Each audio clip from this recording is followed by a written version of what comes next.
সারা দেশে যথাযোগ্য মর্যাদা এবং উৎসাহ উদ্দীপনায় মহান বিজয় দিবস উদযাপিত হয়েছে। মুক্তিযুদ্ধের বীরদের প্রতি শ্রদ্ধা নিবেদন করছে প্রতিটি জেলা উপজেলার সর্বস্তরের জনগণ। গভীর শ্রদ্ধা এবং ভালোবাসায় বীর সন্তানদের স্মরণে র্যালি, আলোচনা সভাসহ নানা বর্ণিল আয়োজন করা হয়। প্রতিনিধিদের তথ্য ও চিত্র ডেস্ক রিপোর্ট। কুষ্টিয়ায় সকাল 11টায় ইসলামিয়া কলেজ চত্বর থেকে বর্ণাঢ্য বিজয় র্যালি বের করে বিএনপি নেতাকর্মীরা। র্যালি শেষে কুষ্টিয়া কালেক্টরেট চত্বরের শহীদ স্মৃতিস্তম্ভে শহীদদের প্রতি শ্রদ্ধা নিবেদন করে নেতাকর্মীরা। এর আগে কুষ্টিয়া ইসলামিয়া কলেজ চত্বরে সমাবেশে বক্তব্য রাখেন বিএনপি নেতারা। স্বাধীনতার এই দিনে আমাদের একটি চাওয়া, এই দেশের মানুষের অবাধ গণতন্ত্র, যেটা শেখ হাসিনা সরকার এই দেশের গণতন্ত্রকে গলা টিপে হত্যা করেছিল। রাজবাড়ীতে জেলা প্রশাসন, পুলিশ বিভাগ ও বিভিন্ন রাজনৈতিক, সামাজিক, সাংস্কৃতিক সংগঠনের পক্ষ থেকে নেওয়া হয় ব্যাপক কর্মসূচি। জেলা প্রশাসনের আয়োজনে ঐতিহাসিক শহীদ রেলওয়ে ময়দানে জাতীয় পতাকা উত্তোলন, পায়রা ও বেলুন উড়িয়ে 2 দিনব্যাপী বিজয় মেলার উদ্বোধন করা হয়। পিরোজপুরে সকালে সূর্যোদয়ের সাথে সাথে স্থানীয় শহীদ স্মৃতিস্তম্ভে 31 বার তোপধ্বনির মধ্য দিয়ে দিবসের কর্মসূচি শুরু হয়। এরপর শহীদ স্তম্ভে শ্রদ্ধা নিবেদন করেন জেলা প্রশাসক মোহাম্মদ আশরাফুল আলম খান, পুলিশ সুপার খান মোহাম্মদ আবু নাসের, সেনাবাহিনী, বীর মুক্তিযোদ্ধা সহ সরকারি বেসরকারি প্রতিষ্ঠান। চট্টগ্রাম প্রকৌশল ও প্রযুক্তি বিশ্ববিদ্যালয়ে বিজয় দিবসের কর্মসূচির মধ্যে ছিল আলোচনা সভা, পুষ্পার্ঘ্য অর্পণ, দোয়া মাহফিল, প্রীতি ক্রিকেট ম্যাচ, শিশু কিশোরদের উপস্থিত বক্তৃতা প্রতিযোগিতা, কবিতা আবৃত্তি ও দেশত্ববোধক গান।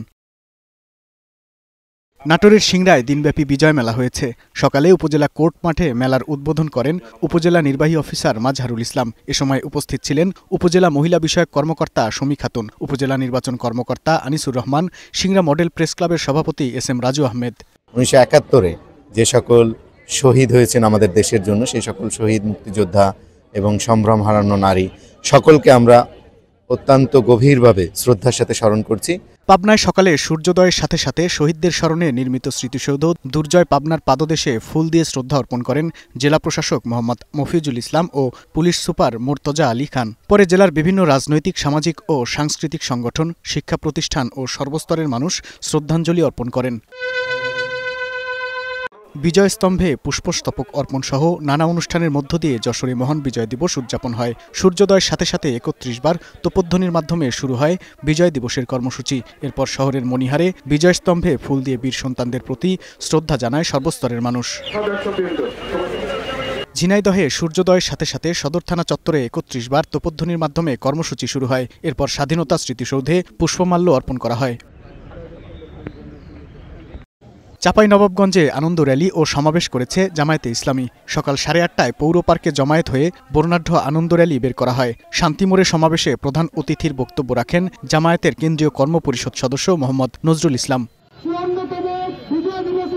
জামালপুরে সকালে বীর মুক্তিযোদ্ধা স্মৃতিস্তম্ভে পুষ্পস্তবক অর্পণ করেন জেলা প্রশাসক হাসিনা বেগম, পুলিশ সুপার সৈয়দ রফিকুল ইসলাম, জেলা মুক্তিযোদ্ধা সংসদ ও বিভিন্ন সামাজিক ও সাংস্কৃতিক সংগঠনের কর্মীরা। ব্রাহ্মণবাড়িয়া শহরের ফারুকি পার্ক স্মৃতিসৌধ চত্বরে 31 বার তোপধ্বনির মাধ্যমে কর্মসূচির শুরু হয়। পরে স্মৃতিসৌধে পুষ্পস্তবক অর্পণের মাধ্যমে শহীদদের প্রতি শ্রদ্ধা জানানো হয়। পুষ্পস্তবক অর্পণ করেন জেলা প্রশাসক মোহাম্মদ দিদারুল আলম, পুলিশ সুপার মোহাম্মদ জাবিদুর রহমান, মুক্তিযোদ্ধা সংসদ, প্রেস ক্লাব সহ সর্বস্তরের জনগণ।